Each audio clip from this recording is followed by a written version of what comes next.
வணக்க நேர்களே, மற்றொரு துறைக்கப்பால் நிகழ்ச்சியோடு இணைந்திருப்பதில் மகிழ்ச்சி. துறை சார்ந்தவர்களை அழைத்து அவர்களுடைய துறை சார்ந்த அனுபவங்கள் தொடர்பாக எங்களுடைய நேர்களோடு நாங்கள் பகிர்ந்து வருகின்ற ஒரு நிகழ்ச்சியாக துறைக்கப்பால் நிகழ்ச்சி இருக்கின்றது.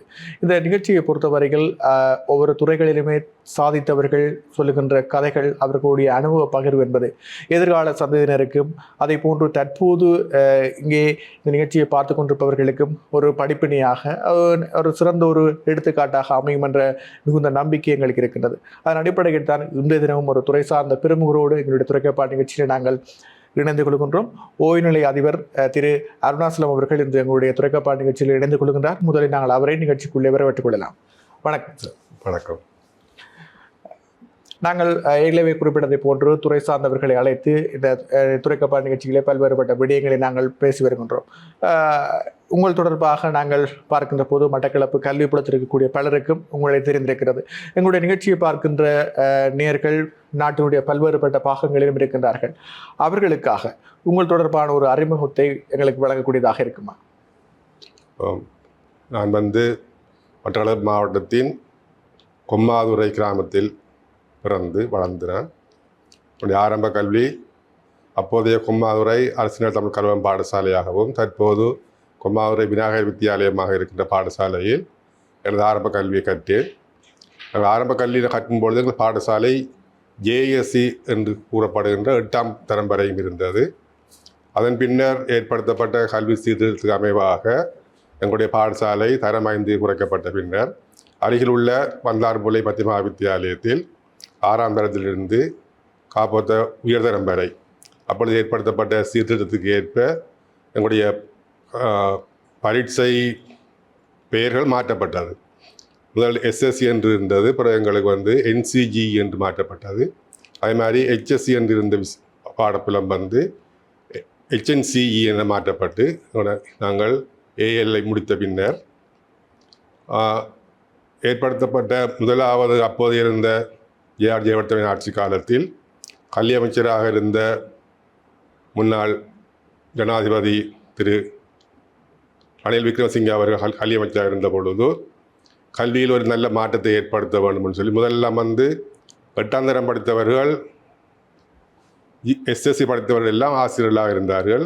முதல் முறையாக காப்போத்த உயர்தரம் சித்தியடைந்தவர்களை முதல் ஏற்படுத்தப்பட்ட அரசாங்க போட்டி பயிற்சியில் தெரிவு செய்யப்பட்டு 82ஆம் ஆண்டு நான் ஆசிரியராக தெரிவு செய்யப்பட்டு கிட்டத்தட்ட 40 வருட காலம் இந்த ஆசிரியர் பணியில் பல்வேறு வைபாகங்களை ஆசிரியராக, ஆசிரியர் கல்லூரி விரிவுரையாளராக, இறுதியாக செங்கடி மத்திய கல்லூரியில் அதிபராக இருந்து தற்பொழுது ஓய்வு பெற்றுள்ளேன். நிச்சயமாக உங்கள் தொடர்பான அறிமுகம் சிறப்பான ஒன்றாக இருக்கின்றது. இந்த தொடர்ச்சியாக நாங்கள் பயணிக்கின்ற போது உங்களுடைய ஆரம்ப கல்வி, உங்களுடைய ஆரம்ப பாடசாலை தொடர்பான விடயங்களையும் எங்களுடைய நேர்களோடு பகிர்ந்து கொள்ளக்கூடியதாக இருக்குமா?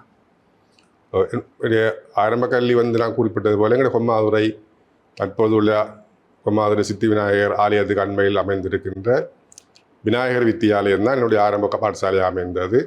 அது அப்போது கொம்மாதுறை அரசினர் தமிழ் கல்வம் பாடசாலை என்னும் பெயரில் அழைக்கப்பட்டது. அப்பொழுது நாங்கள் பாடசாலையில் சேரும் பொழுது பாகரையைச் சேர்ந்த ஒரு அதிபர் எங்களுடைய பாடசாலை அதிபராக கடமையாற்றார், திரு கேப்ரியல்னு சொல்லி. இப்போ தற்போது பாகரையில் பிரதேசம் கஷ்ட பிரதேசம். அங்கு போய் எங்களுடைய பகுதியில் இருந்த ஆசிரியர்கள் கற்பிக்கிறதுக்கு சிரமப்படுகின்றார்கள். நாங்கள் படிக்கின்ற காலத்தில் பாகரையில் இருந்து ஒரு அதிபர் கொம்மாதுரையில் தங்கி இருந்து அங்கே அடிக்கல் லாம்புகள் வைத்து தங்கி இருந்து எங்களுடைய மாணவர்களையும் அழைத்து கொண்டு இரவு நேரங்களையும் கற்பித்து எங்களுடைய கிராமத்தில் ஒரு கல்வி புரட்சியை ஏற்படுத்தியவர் தான் கூற வேண்டும். அவர் மிகவும் பார்ப்பதற்கு உயரமாகவும் அந்நியமாகவும் அப்போ தேசிய உடைய கூறப்படுகின்ற கிராமத்தில் வாலாமணின்னு சொல்லுவார்கள். அவ்வாறான உடை அணிந்து ஒரு கம்பீரமான தோற்றமுடைய ஒருவர் பாகரை பிரதேசத்திலிருந்து எங்களுடைய கிராமத்தில் அதிபராக இருந்து மறக்க முடியாத ஒரு ஆரம்ப நிகழ்வாக இருக்கின்றது. ஆரம்ப கல்வி, அதன் உங்களுடைய உயர்தர கல்வி, அதன் பின்னர் எங்களுடைய பாடசாலையிலிருந்து நாங்கள் 6ஆம் வகுப்புக்காக வேண்டி எங்களுடைய கிராமத்துக்கு அண்மையிலேயே கிராம எல்லையிலேயே அமைந்துள்ள தற்போதைய கிழக்கு பல்கலைக்கழகம் வந்தாறுமலை மத்திய மகா வித்தியாலயம், அது அப்போதைய இலவச கல்வியின் தந்தை எனப்படுகின்ற WW கண்ணங்கர் அவர்களால் உருவாக்கப்பட்ட மத்திய மகா வித்தியாலயங்கள் நாடு முழுவதும் அமைந்துள்ளது. இதுபோன்ற இந்த அதே கட்டமைப்பு அதே போன்ற கிராமப்புறங்களில் இருந்து மாணவர்களை உயர்ந்த கல்விக்கு ஏற்படுத்த நோக்கத்துக்காக வேண்டி உருவாக்கப்பட்ட பாடசாலை.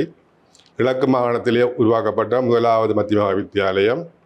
அங்கே தரம் 5 புலமைப்பல் சித்தி அடைகின்ற அனைத்து மாணவர்களும் வந்து விடுதி வசதியுடன் கூடிய ஒரு பாடசாலையாகவும், விளையாட்டு மைதானம், ஆய்வுகூடங்கள், தனித்தனியான ஆய்வுகூடங்கள், விஞ்ஞானத்துறையிலே பௌதியவியலுக்கு ஒரு ஆய்வுகூடம், ரசாயனவியலுக்கு ஒரு ஆய்வுகூடம், உயிரியலுக்கு ஒரு ஆய்வுகூடம் போன்று அவ்வாறு தனித்தனியாக தற்பொழுது பல்கலைக்கழகங்களில் உள்ள ஆய்வுகூடம் மாதிரி இருந்தது.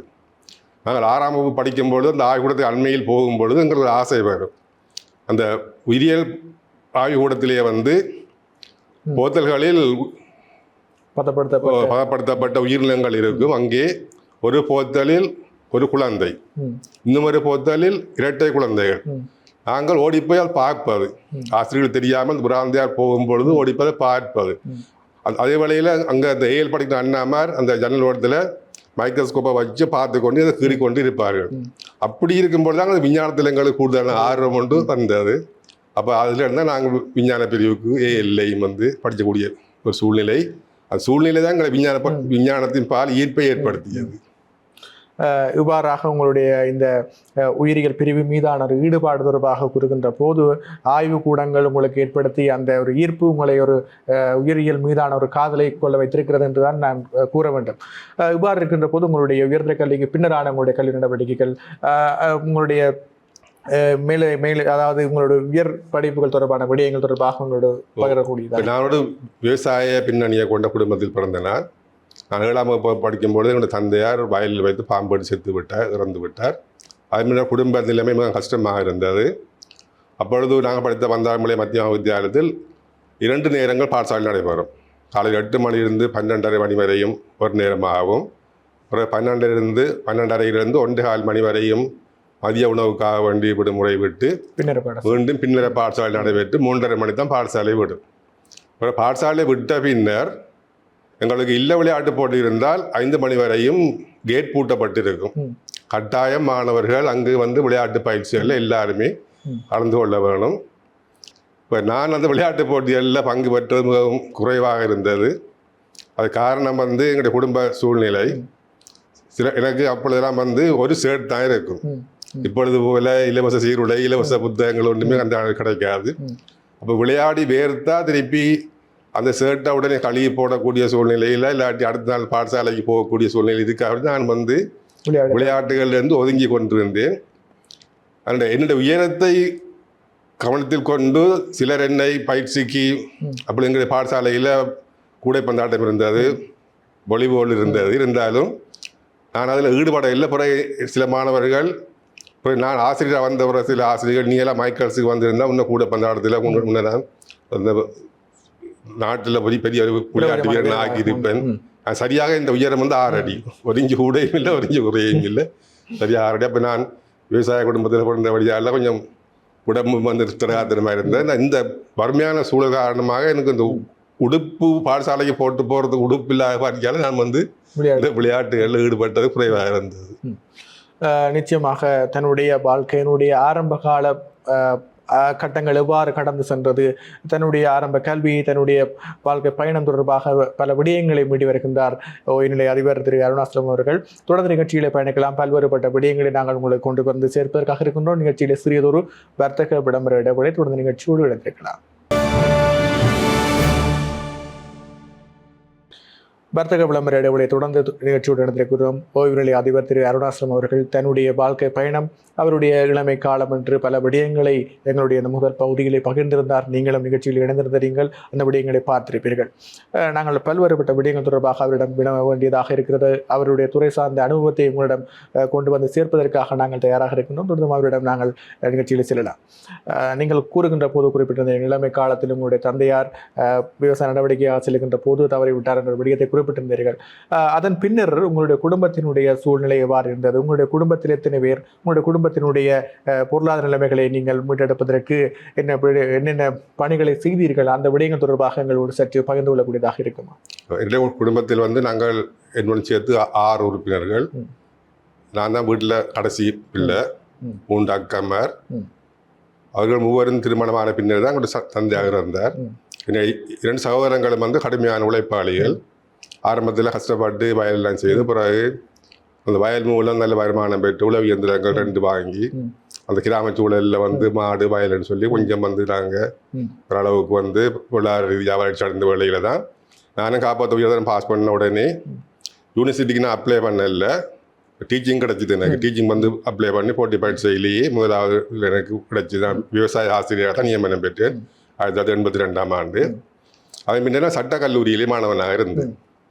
அப்போ இப்பொழுது போல போட்டி பயிற்சி ஒன்றும் இருக்கிறது இல்லை, நேரடியாக ஏல் பாஸ் பண்ணியிருந்தா நாம் இந்த யூனிவர்சிட்டியில் வந்து நாங்கள் எக்ஸ்டர்னலாக பதிவு செய்கிற மாதிரி சட்டக்கல்லூரியில் நேரடியாக பதிவு செய்து நாங்கள் சட்டக்கல்லூரியில் வந்து மாணவனாக இருந்து மட்டக்களப்பில் அதுக்குரிய பயிற்சி வகுப்பு நடைபெற்று கொண்டிருந்தது.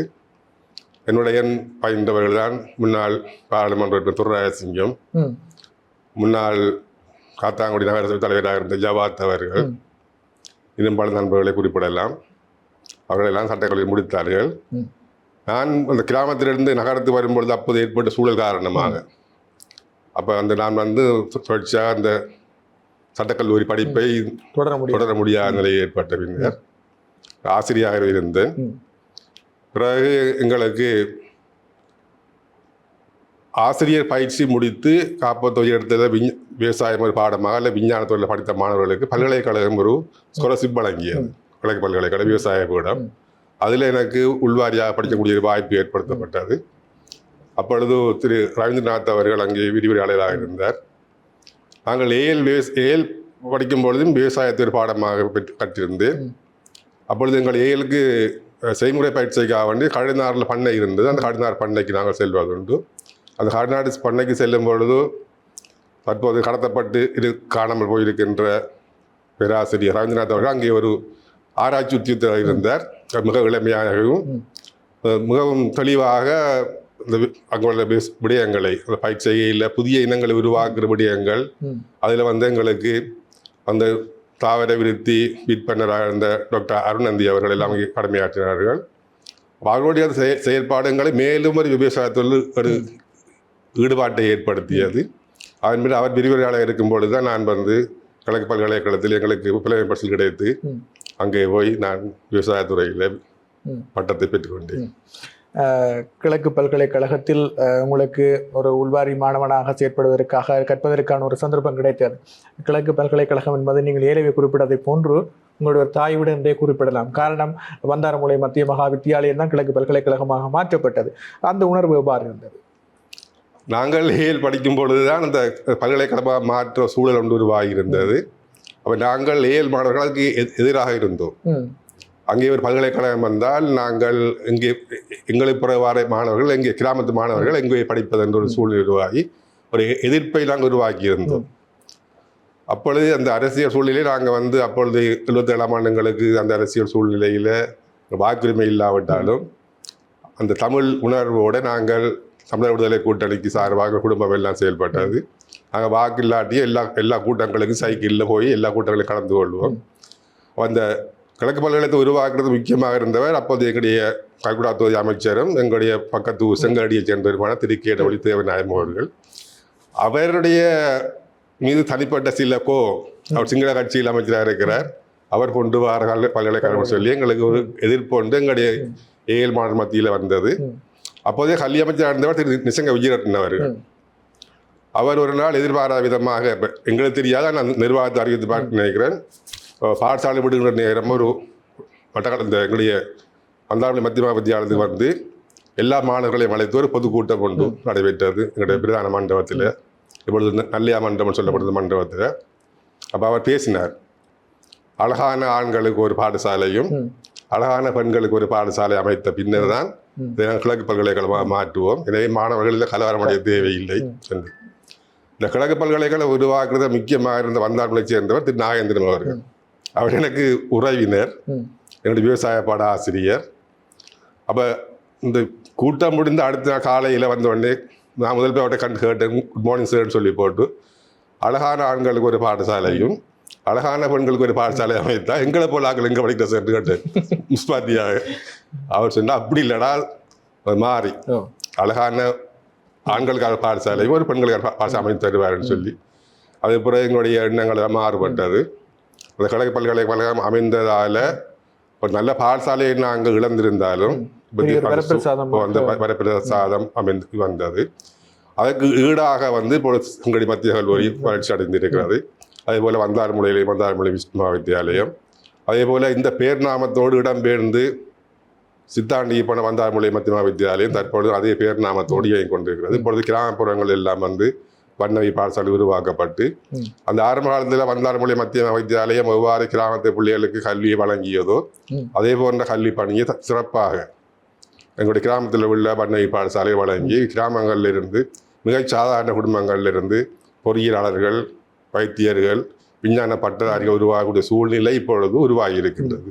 நிச்சயமாக உங்களுடைய இந்த அனுபவங்கள் பகிர்வில் நாங்கள் தொடர்ந்து பல்வேறுபட்ட விடயங்களை கேட்டு அறிந்தவர்களுக்காக இருக்கின்றோம். நிகழ்ச்சியிலே தற்போது சிறிதொரு வர்த்தக விளம்பர இடைவேளை, தொடர்ந்து வர்த்தக விளம்பர இடைவேளை தொடர்ந்து நாங்கள் நிகழ்ச்சியோடு இணைந்திருக்கிறோம்.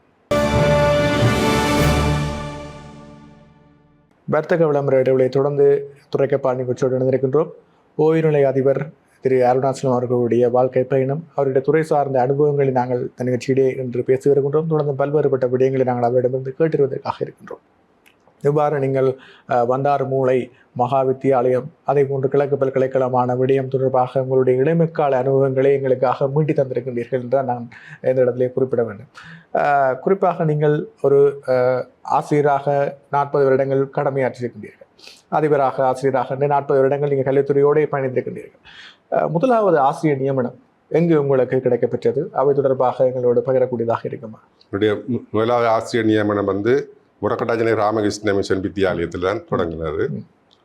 அதன் பின்னர் நான் ஆசிரியர் கலாசாலைக்கு சென்று ஆசிரியர் கலாசாலை முடித்த பின்னர் தன்னாமலை புனித வளர்ந்தார் வித்தியாலயம், தற்பொழுது சென்ட் ஜோசப் காலேஜ் எனப்படுகின்ற தன்னாமலை புனித வளர்ந்தார் வித்தியாலயம், பின்னர் கித்தூர் ஸ்ரீகிருஷ்ணா வித்தியாலயம், அதைத் தொடர்ந்து ஏறாவூர் 5 விபுலானந்தா வித்தியாலயம், மீண்டும் அங்கிருந்து அதிபராக புல்லுமலை ரோம கத்தோலிக்க தமிழ் வித்தியாலயம், அதன் பின்னர் அங்கிருந்து மீண்டும் முரக்கட்டாஞ்சனை ராமகிருஷ்ண மிஷன் வித்தியாலயத்துக்கு போய் 2006ஆம் ஆண்டிலிருந்து 2012ஆம் ஆண்டு வரை மட்டக்களப்பு ஆசிரியர் கல்விக் கல்லூரியில் விவசாய பாடத்துக்கு பொறுப்பான விரிவுரையாளராக கடமையாற்றினேன்.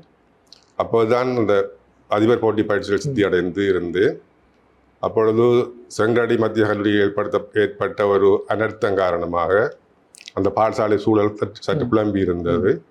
இப்போ நான் அந்த பிரதேசத்தை சேர்ந்தவன் என்ற வகையிலே என்ற கல்வி அதிகாரிகள் என்னை அந்த பாடசாலைக்கு அதிபராக நியமித்தார்கள். மிகுந்த சவால்கள், என்ற குடும்பத்தில் எவருக்கும் விருப்பமில்லை, இருந்தாலும் ஒரு சவாலாக ஏற்றுக்கொண்டு கடினமான பணி, சவால்களுக்கு முகம் கொடுக்க என்னுடைய ஸ்டாஃப் வந்து ஒத்துழைப்பு தந்தார்கள். அடுத்தது பெற்றோரும் வந்து ஒத்துழைப்பு தந்தார்கள். அது மிக கடினமான சில முடிவுகள் எடுத்து மிக கண்டிப்பான ஒரு அதிபராக இருந்து அதை நாங்கள் அந்த சவாலை வெற்றி கொண்டோம். நான் அங்கே 2013ஆம் ஆண்டு போனேன். 13ஆம் ஆண்டு போயிட்டு முதலாவது பரிசளிப்பு விழாவை நடத்தியிருந்தேன். அப்பொழுது பல்கலைக்கழகத்தில் தெரிவு செய்யப்பட்ட மாணவர்கள் 8 பேர் மட்டும்தான். அது ஒரு பெரிய ஒரு வண்ணவி பாடசாலையில் 2000 மேற்பட்ட மாணவர்கள் கல்வி கற்கிற பாடசாலையில் 5 ஏஎல் வகுப்புகள் இருந்தது, 2 ஆர்ட்ஸ் வகுப்பு, ஒரு காமர்ஸ் வகுப்பு, சயின்ஸ் வகுப்பு, கணித பின்ன வகுப்புகள் இருந்தும் 8 மாணவர்கள் பல்கலைக்கழகத்துக்கு போகிறது என்பது அது மிகவும் ஒரு விரும்பத்தகாத விடயமாக இருந்தது. அது ஒரு சவாலாக ஏற்று நான் அந்த பாடசாலை 8 வருடம் கடமையாற்றிய பின்னர் வெளியே வரும் பொழுது அந்த பல்கலைக்கழக போகின்ற மாணவர் எண்ணிக்கை படிப்படியாக அதிகரித்து 40 மாணவர்கள் செல்கின்ற நிலைமை உருவாக்கப்பட்டதுடன் முதலாவது மருத்துவத்துறை மாணவனும் அவன் கிராமத்திலிருந்து தான், கொம்மாறு கிராமத்திலிருந்து தான் அவன் மருத்துவத்துறை தெரிவு செய்யப்பட்டான். அதன் பின்னர் கணிதத்துறையிலே மட்டக்களப்பு மாவட்டத்தில் முதலாவது இடத்தை பெற்ற மாணவன் கொம்மாறு கிராமத்தைச் சேர்ந்தவன். அவ்வாறு எங்களுடைய கொம்மாறு கிராமத்தில் தற்பொழுது 8 பொறியாளர்களும் 4 மருத்துவத்துறை மாணவர்களும் இருக்கின்றார்கள். அது இப்போ மற்ற கிராமங்களோட ஒப்பிடக்குள்ள வந்து அது சற்று கூட தாங்கிற கிராமத்தில். அது காரணம் வந்து நான் கொடுக்குற தண்டனை தான். எந்த ஊரண்டு இருக்கிற கொம்மாங்கிற அப்பாட பேர் என்ன, நீ பேர் மாதிரி தானே என்று போட்டு அந்த கொடுக்க தண்டனைகள், ஏச்சுக்கள், ஆலோசனைகள். நான் என்ன பற்றி சொல்கிறது, நான் அப்பாவும் இல்லாமல் தான் படித்தேன். நான் படித்தக்குள்ள எங்கட வீட்டை கரண்ட்டும் இல்லை, கதிரையும் இல்லை, மேசையும் இல்லை, குப்பி உலக்க வச்சு ஓலைப்பெட்டியை கவுட்டு வச்சு அதில் வச்சு தான் படித்தேன். இப்போ உங்களோட வீட்டில் ஆட்டியா கரண்ட் இல்லாமல் இருக்குதா? எங்களோட அம்மாவுக்கும் ஆனால் அவங்களுக்கு தெரியாது. இப்போ உங்களோட அம்மா அப்பாவுக்கு ஆனால் தெரியாமல் இருக்குதா? அப்போ அந்த படிக்கணும்னு சொன்னால் அங்கே அம்மா அப்பா படிச்சிருக்க வேணும், அம்மா அப்பாட்ட வசதி இருக்க வேணும் அவசியம் எல்லாம் கிடையாது. உங்களுக்கு ஆர்வம் இருக்கணும். அது பெற்றோர் வந்து உங்களை பங்களிப்பு செய்யணும். இப்போ நான் படிக்கும்பொழுது எங்கள் அம்மா நான் படித்து நிறுத்தவளும் படி முடிச்சு திருப்பாகும். அப்படிலாம் சொல்லி தான் இப்போ எங்கள் கிராமத்தில் வந்து சாதாரண குடும்பங்கள்ல இருந்து ஒரு மீன் வியாபார மகன், ஒரு ஓட்டோராய் வர்ற மகன், மகள் எல்லாரும் மருத்துவத்துறைக்கும் பொறியியல் துறைக்கும் தெரிவு செய்யப்பட்டு ஒரு அது இப்போ ஒரு சாதாரண நிகழ்வாக போயிட்டு முதல் ஒரு மாணவன் தெரிவு செய்யப்பட்டு அது பெரிய விஷயமா இருந்தது. இப்போ கிராமத்தில் கேட்குற எத்தனை மெடிசன் எத்தனை இன்ஜினியரிங் கிராமத்தில் இருந்து போயிருக்கிறாங்க. அதுக்கு சூழ்நிலை வந்து எங்களுடைய மத்திய அளவு உருவாக்கி கொடுத்துருக்குது. அந்த வகையில் நான் திருப்தியாக எந்த குடும்பத்திலையும் வந்து 2 பிள்ளைகளும் வைத்தியர்கள், அவருடைய வாழ்க்கை துணைகளும் வைத்தியர்கள். அப்போ அந்த அனுபவங்கள் வந்து மற்ற பிள்ளைகளுக்கும் வழிகாட்டக்கூடிய மாதிரி இருந்தால் அதை பெற்றோர்கள் மாணவர்கள் ஏற்றுக்கொண்டார்கள். இப்போ கொம்மாவூர் கிராமத்தில் சாதாரண குடும்பத்தில் உள்ள பிள்ளைகள் எல்லாம் வந்து பல்கலைக்கழகம் நூற்றுக்கணக்கான பிள்ளைகள் பல்கலைக்கழகங்களில் இருந்து இருக்கிறாங்க. இப்போ நான் சொன்ன மாதிரி 8 பொறியியல் துறை மாணவர்களும் 4 வைத்தியத்துறை மாணவர்களும் சின்ன கிராமத்தில் இருக்கிறாங்க.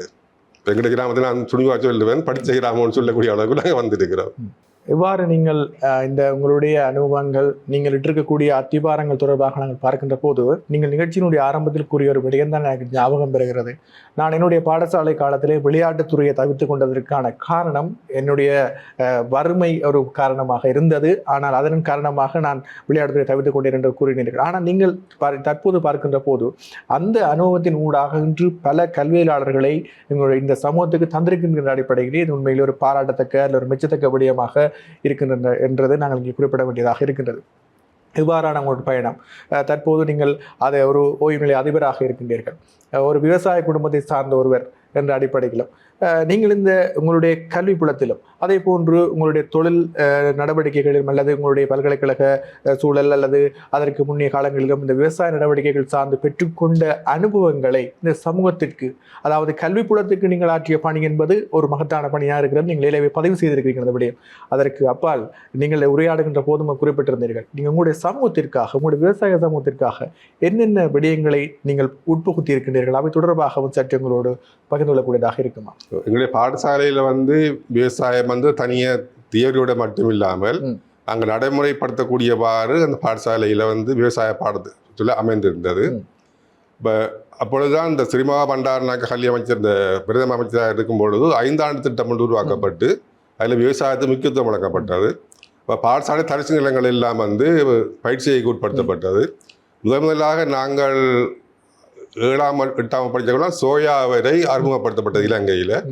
எங்களுடைய பாடசாலையில் அப்பொழுது எங்களுடைய விவசாய ஆசிரியர் சங்கடியை சேர்ந்த நித்யானந்தன் அவர்கள், அவர்களும் விவசாய குடும்பத்தை சேர்ந்தவர், நிறைவாக பாடசாலையில் பற்றி அறிமுகப்படுத்தி இந்த சோயா வரை எல்லாம் வந்து நாங்கள் முதலாக பாடசாலையில் நாட்டினாங்க. அந்த சிறப்பாக நாங்கள் செய்தபடியாக எங்கள் பாடசாலைக்கு ஒரு இருசக்கர உழவு இயந்திரமும் விவசாய திணைக்களம் கல்வி திணைக்களம் கொடுத்திருந்தது. அதை இயக்கிறதுக்குரிய எங்களுக்கு ஆர்வம் எல்லாம் ஏற்பட்டு நாங்களே அதை இயக்கி நாங்களே உளப்படுத்தி நாங்களே செய்வோம். மற்ற எங்கள் விவசாய ஆசிரியர் சில போட்டிகளை வைப்பார். இப்போ 2 பேருக்கு சேர்த்து ஒரு வாழை மரம் தருவார். அந்த வாழை பற்றி பராமரிக்க வேணும், அதை நாங்கள் ரெக்கார்ட் எழுத வேணும், எவ்வளவு வளர்ந்துருக்கு, எப்போ குட்டி வந்திருக்கு, எப்போ உரம் போட்டுனாங்க என்றெல்லாம். அதெல்லாம் வந்து எங்களை அந்த ஈடுபாடை வச்சது. அது மாதிரி ஒரு வெங்காயம் பாத்தி 2 மாதத்துக்கு ஒரு வெங்காயம் பாத்தி, அது நாங்கள் தான் புல்லு பிடுங்கணும், நாங்கள் பசலை போடணும், நாங்கள் தண்ணி ஊற்றணும். அறுவடை செய்த பிறகு எந்த மேடையில் கூடுதலான விளைச்சல் வந்து அது நிறுத்தி பார்த்து அவங்களெல்லாம் ஊக்குவித்தது. அவ்வாறான சூழ்நிலை இப்பொழுது பாடசாலையில் மிகவும் குறைவாக இருக்கிற விவசாயத்துறை பொறுத்தவரையில். எங்களுடைய பாடசாலையில் அந்த ஆரம்ப விவசாய பாடம் அமைந்திருந்தது. அதன் பின்னர் அந்த HNC எனப்படுகின்ற உயர்தர கல்வியில் வந்து ப்ரொஜெக்ட் ஒர்க்குன்னு சொல்லுகின்ற ஒரு செயல்முறை திட்டம் ஒன்று இருந்தது. அப்பொழுது நாங்கள் கோழி வளர்ப்பை தான் நாங்கள் பாடசாலையில் நாங்கள் தெரிவு செய்து, அப்பொழுது எங்களுக்கு இந்த முட்டைக்கோழி, இறைச்சி கோழி, முதலெல்லாம் கோழி என்றால் ஒன்று தான் தெரியும். பிறகு முட்டைக்கோழி, இறைச்சி கோழி வந்து நாங்கள் ஒரு மாதிரி பண்ணிய பாடசாலையில் அமைத்த பிற்பாடு கொடுவாமடை கிராமத்தையும் கொம்மாவரை கிராமத்தையும் தெரிவு செய்து நாங்கள் வீடு வீடாக போய் தகவல் சேகரித்து, பிறகு நாங்கள் கோழி குஞ்சுகள் அவங்களை விநியோகித்து மேஸ் எல்லாம் கொடுத்து, நாங்கள் செங்கடி இந்த மந்தாவளி மத்திய வித்தியாலயத்திலிருந்து நாங்கள் மட்டக்களப்பு வந்து கோழி தீன் வாங்கி கொண்டு போய் கோழி பண்ணை வளர்த்துனாங்க. 78ஆம் ஆண்டு நினைக்கிறேன். அங்கே கோழி நாங்கள் ஏஎல் படுத்து கொண்டு இருக்கிறோம். கோழி பண்ணையில் கோழி நிற்குது, நாட்டில் பிரச்சனை ஏற்பட்டு கர்ஃபியூ போட்டுத்தாங்க. கர்ஃபியூ போட்டால் பாடசாலை மூடியாச்சு, மெயின் ரோடெல்லாம் போக இல்லாது. நானும் எனது ஒரு மாணவன், அவர் மருத்துவராக இருக்கிறார், சக்திதாசன் சொல்லி, அவரும் உள்வீதியால் போய் பின்பக்கத்தால் மதுளறி போய் கோழிக்கு தீன் வச்சு சாப்பாடு போட்ட அனுபவங்கள் எல்லாம் இருக்குது. அப்போ அவ்வாறு பெற்ற நிறைவான அனுபவம் என்னுடைய குடும்ப இந்த விவசாய குடும்பம் இதில் வந்து நாங்கள் பாடசாலையிலையும் பல்கலைக்கழகத்திலையும் படித்த இந்த விவசாய நுட்பங்களை இப்போ நாங்கள் படிப்பிக்கும் பொழுதும் தியரியாக தான் படிப்போம், சில விஷயங்களை மட்டும் கூட்டிக் கொண்டு ப்ராக்டிக்கலாக செய்வோம். இப்போ நேரடியாக விவசாயிகள் எங்களோட நெல் வயல்களில் அறிமுகம் செய்கிறதுக்காக வேண்டி இப்போ நாட்டு நடுகை இயந்திரங்களை பயன்படுத்தி நாட்டு நடுகை செய்கிறது.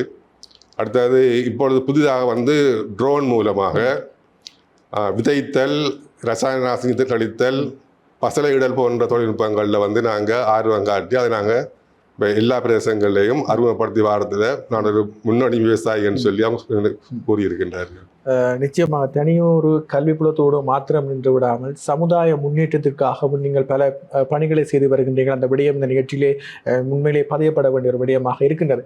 நிகழ்ச்சியினுடைய இறுதிப் பகுதியாக தற்போதைய மாணவ சமுதாயத்திற்கு நீங்கள் கூறப்போகின்ற ஒரு ஆலோசனை என்ன? முதல் நகரப்புறங்களில் மட்டும்தான் இந்த கல்விக்குரிய வாய்ப்பு கூடுதலாக வழங்கப்பட்டிருந்தது. நாங்களெல்லாம் டியூஷனுக்கு வந்து சயின்ஸ் படிக்க டியூஷன் வசதி இல்லாமல் நாங்கள் படிக்கிற காலத்தில் எங்களை வந்தாலும் மத்திய பல குழப்பகரமான சூழ்நிலை ஏற்பட்டது. ஆசிரியர் சம்பள பணம் கொள்ளை போனது. அதைத் தொடர்ந்து எங்களுடைய சிங்கள பாட ஆசிரியர் கொலை செய்யப்பட்டார். அவ்வாறான இன்னல் மத்தியில் பிறகு சூறாவளி வந்து எங்களுடைய ஏழு காலகட்டங்களில் பல பாதிப்புகள் ஏற்பட்டது. எங்கள் சிலபஸ் முடிக்க இயலாத சூழ்நிலை ஏற்பட்டு விஞ்ஞான கல்வியில் நாங்கள் அங்கேருந்து நகர்ப்புறங்களில் காலமே 5 மணிக்கு பஸ் எடுத்து வந்து மட்டக்களப்பில் வந்து புனித மிக்க கல்லூரியில் ஒரு அகாடமி இருந்தது, ஜேஸ்வீட் அகாடமின்னு சொல்லி. அங்கே தான் சில பாடங்கள் விஞ்ஞான பாடங்கள் டியூஷன் வசதி இருந்தது. அதை முடித்த பின்னர் நாங்கள் மீண்டும் பஸ் எடுத்து வந்தாலும் மத்தியில் போக வேண்டிய சூழ்நிலை ஏற்பட்டது. முதல் தடவையில் அநேகமான மாணவர்கள் பல்கலைக்கழக வாய்ப்பு கிடைக்க இல்லை. அப்புறம் 2வது தரம் பயிற்சி எழுதுவதற்கு எங்களுடைய அதிபர் ஆரம்பிச்சு அந்த கணவன் பிள்ளை அவர்கள் வாய்ப்பு வழங்கலாம், நீங்கள் எங்கேயாவது படித்து போட்டு வாங்கடா, பரீட்சையை வந்து ஸ்கூலில் எழுதுங்கிறான்னு போட்டு நாங்கள் எல்லாம் படையெடுத்து யாழ்ப்பாணம் போனோம். யாழ்ப்பாணத்தில் போய் படித்த அவ்வளோ பேருமே 20 வைத்தியர்களாகவும் அனைவரும் விஞ்ஞான விவசாய பட்டாரிகளையும் வந்து இப்போ என்ன பண்ண ஒரு சிலர் தவிர மற்ற எல்லாருமே வந்து வெளிநாடுகளில் தான் இருக்கிறார்கள். பொழுது எங்களுடைய அழைப்பு ஏற்று இன்றைய தினம் கலையத்துக்கு பிறகு தந்து நிகழ்ச்சிகளை கலந்து கொண்டு உங்களுடைய வாழ்க்கையினுடைய அனுபவங்களை எங்களோட பகிர்ந்து கொண்டமைக்காக நிகழ்ச்சியுடைய இறுதியிலே உங்களுக்கு நாங்கள் நன்றிகளை தெரிவித்துக் கொள்கின்றோம். உங்களுடைய பணி மேன்மேலும் தொடர வேண்டும், அதற்கு இறைவன் எப்போதும் உங்களுக்கு துணை நிற்க வேண்டும் என்பதையும் இந்த இடத்துல குறிப்பிட்டுக் கொண்டு இந்த நிகழ்ச்சியிலே கலந்து கொண்டு தன்னுடைய வாழ்க்கை அனுபவங்களை பகிர்ந்து கொண்ட ஓய்வு நிலைய அதிபர் திரு அருணாசன் அவர்களுக்கு எங்களுடைய நன்றிகளை தெரிவித்துக் கொள்கின்றோம். நன்றி. வணக்கம். தொடர்ந்து மற்றொரு துறைக்கப்பா நிகழ்ச்சியிலே இவ்வாறு துறை சார்ந்தவர்களுடைய அனுபவ பகிர்வோடு நாங்கள் சந்திக்கலாம். அதுவரை உங்களிடம் விடுவித்துக் கொண்டு நான் கீர்த்தனன். வணக்கம் நேயர்களே.